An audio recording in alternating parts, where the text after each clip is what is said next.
FACTFULNESS, 한수 로슬링. Gap instinct. The gap instinct. The gap instinct is very strong.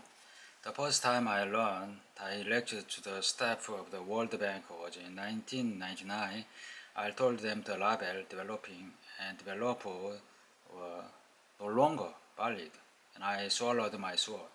It took the World Bank 17 years and 14 more of my lectures before it finally announced publicly that it was dropping the terms developing and developed, and would from now on divide the world into 4 income groups. The UN and most other global organizations have still not made this change. So why is the misconception of a gap between the rich and the poor so hard to change?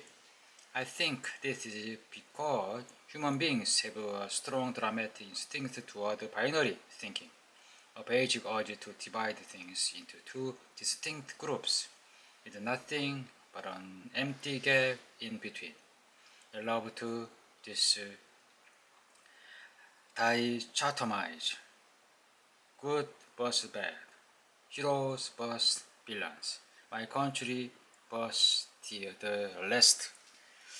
Dividing the world into 2 distinct slides is simple and intuitive, and also dramatic, because it implies conflict and we do it without thinking all the time.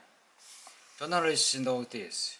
They set their narratives as a conflict between 2 opposing people, views, or groups.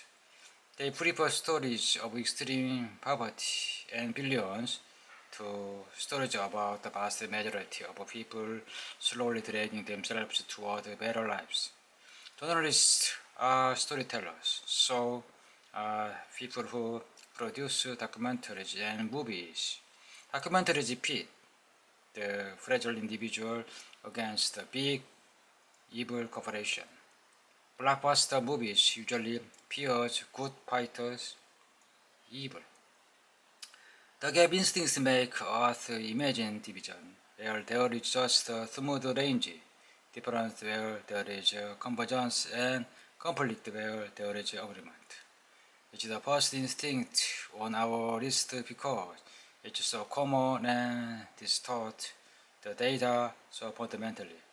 If you look at the news or click on the Lobby Group's website this evening, you'll probably notice stories about conflict between 2 groups or phrases like the increasing gap.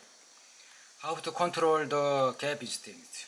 There are 3 common warning signs that someone might be telling you, or you might be telling yourself, or an overdramatic gap story and triggering your gap instinct. Let's call them comparison of average, comparison of extreme, and the view from up here.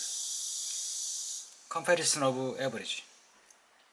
All average out there, please do not take offense and what I am about to say. I love average. They are a key way to convey information. They often tell us something useful, and modern society couldn't function without them. Nor could this book. There will many averages in this book, but any simplification of information may also be misleading, and averages are no exception. Averages mislead by hiding a spread or range of different 2 numbers in a single numbers. When we compare 2 average, we risk misleading ourselves even more by focusing the gap between these 2 single numbers and misleading the overlapping spread, the overlapping range of numbers that make up each average. That is, we see gaps that are not really there. Look at the 2 unrelated graphs here, for example. American mass, average mass scores, men, women,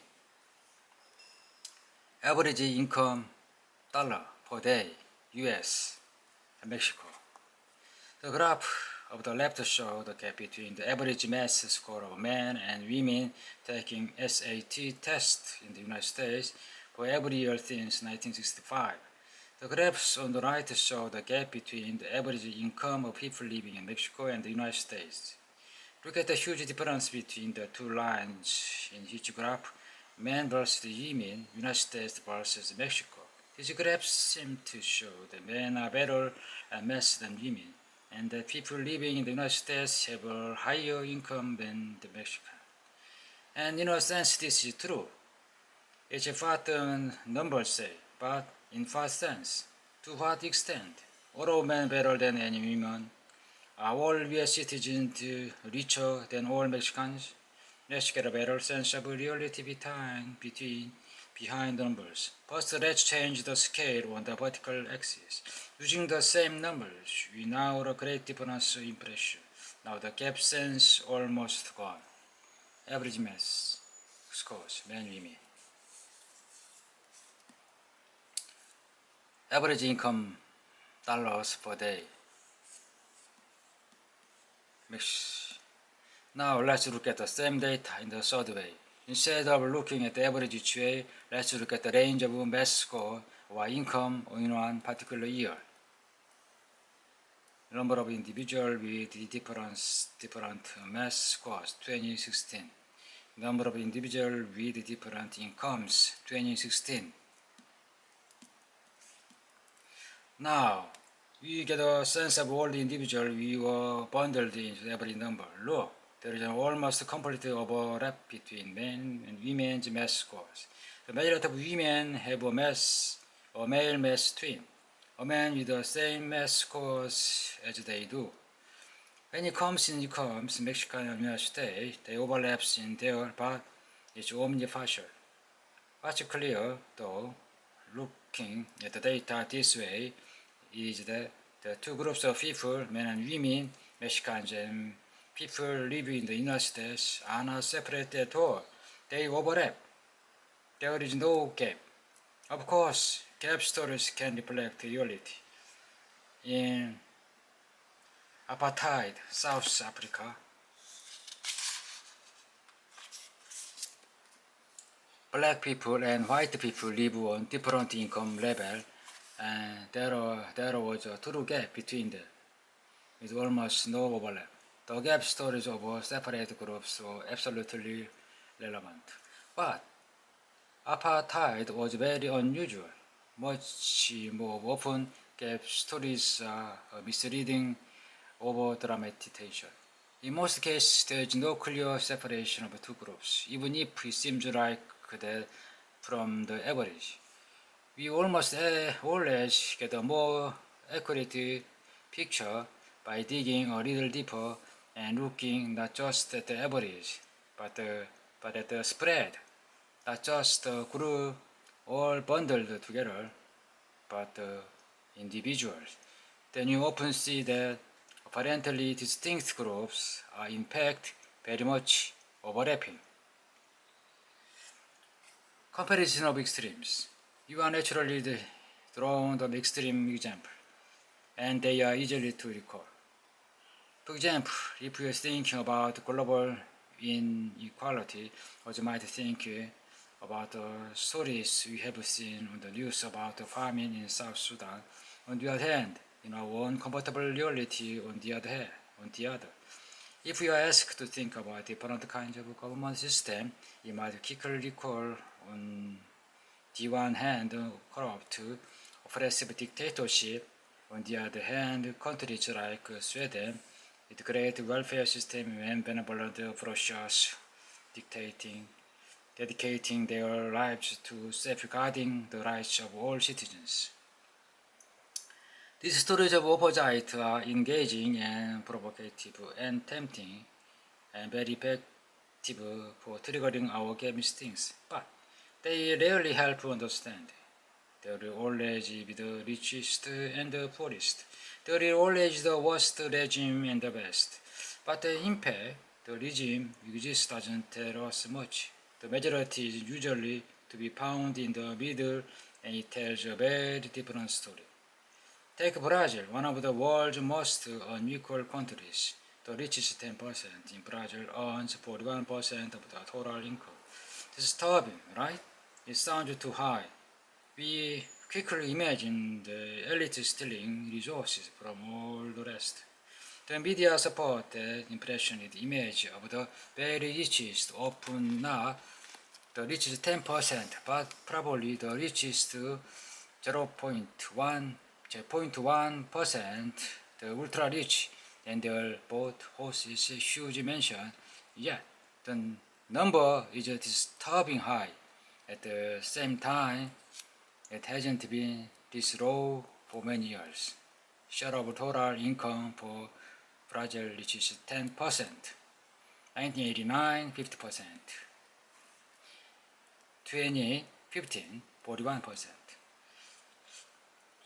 Statistics often use dramatic ways for political purposes, but it's important that they also help us negative reality. Let's now look at the income of Brazilian population across the four levels.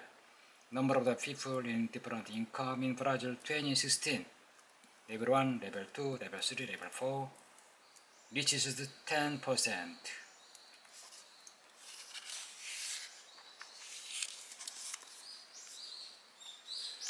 Most people in Brazil have left extreme poverty. The big hump is on Level 3.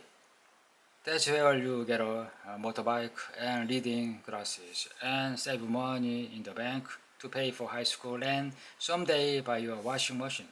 In reality, even in one of the world's most unequal countries, there is no gap. Most people are in the middle. The view from up here. As I mentioned, if you're reading this book, you probably live on level 4.